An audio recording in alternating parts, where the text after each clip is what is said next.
Државата ќе зема кредит од меѓународните финансиски институции и комерцијалните банки за побрзо да дојде до пари потребни за справување со последиците од корона кризата.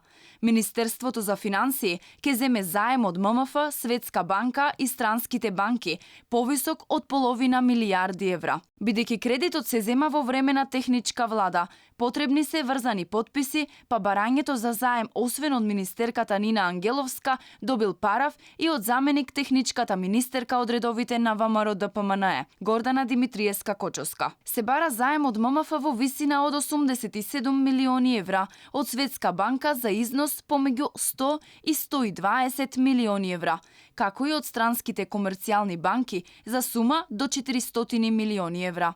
Лидерот на ВМРО ДПМНЕ Христијан Мицкоски напиша дека сега е време кога треба одговорно да се однесуваме. На компаниите и државата во овие кризни времења и се потребни пари, затоа задолжувањето на владата, иако не популарна, но единствена опција во овој момент да му помогне на стопанството. Нема да пишуваме писма до кредитобарателите за откажување на задолжувањето, како што тоа го правеше СДСМ кога беше опозиција, туку ќе ја поддржиме владата во намерата да обезбеди финансиски средства за сервисирање на потребите на фирмите во периодот на кризата. Напиша Мицкоски на својот Facebook профил.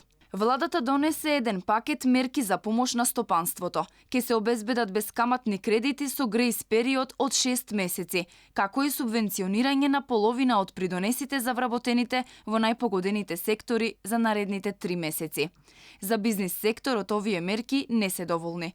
Алармираат дека се потребни итни мерки за економијата да не колабира. Опозицијата бара државата да покрие 50% од трошоците за вработените, како за придонеси, така и за плата. Повторно бараме да се донесат итни економски мерки. Владата да покрие половина од вкупните трошоци за секој вработен. Вкупните трошоци вклучуваат и плата и придонеси за пензиско и здравствено осигурување, како и персонален данок. Пишува подпредседателот на ВМРО ДПМНЕ Александар Николовски.